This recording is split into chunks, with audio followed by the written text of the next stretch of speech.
সংগ্রামী বিক্ষুব্ধ জনতা উপস্থিত আছেন আজকের এই প্রোগ্রামের প্রধান অতিথি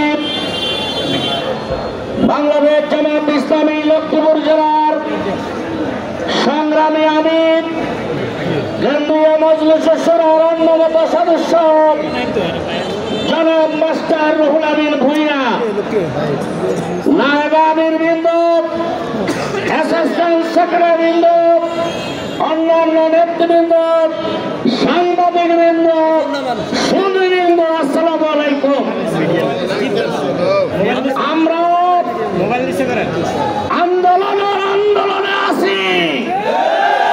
আন্দোলন আমাদেরকে শিখাবেন না। আমরা আওয়ামী লীগের বিরুদ্ধে আন্দোলন করেছি, বিএনপির বিরুদ্ধে আন্দোলন করেছি, জাতীয় পার্টির বিরুদ্ধে আন্দোলন করেছি, অন্তর্বর্তীকালীন সরকারের বিরুদ্ধে আন্দোলন করতে হবে, এটা আমরা শিখি নাই। তবে এখন আমাদেরকে শিখাইতেছে।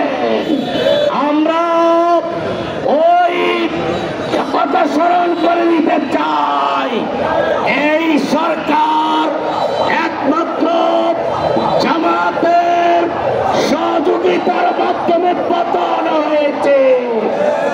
আমাদের আজহার ভাইকে মুক্তি দিতে হবে, কাল ক্ষেপণ করা যাবে না।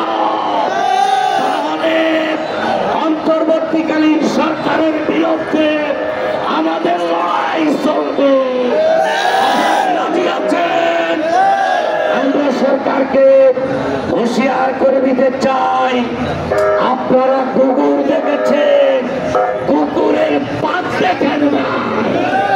সুতরাং আগামী দিনে আমরা আজহার ভাইকে মুক্ত আকাশে দেখতে চাই।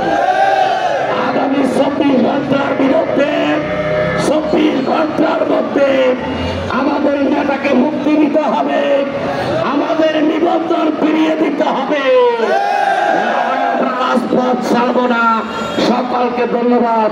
আসসালামু আলাইকুম। ওয়ালাইকুম আসসালাম। ভাই অনেকেই সংগ্রামী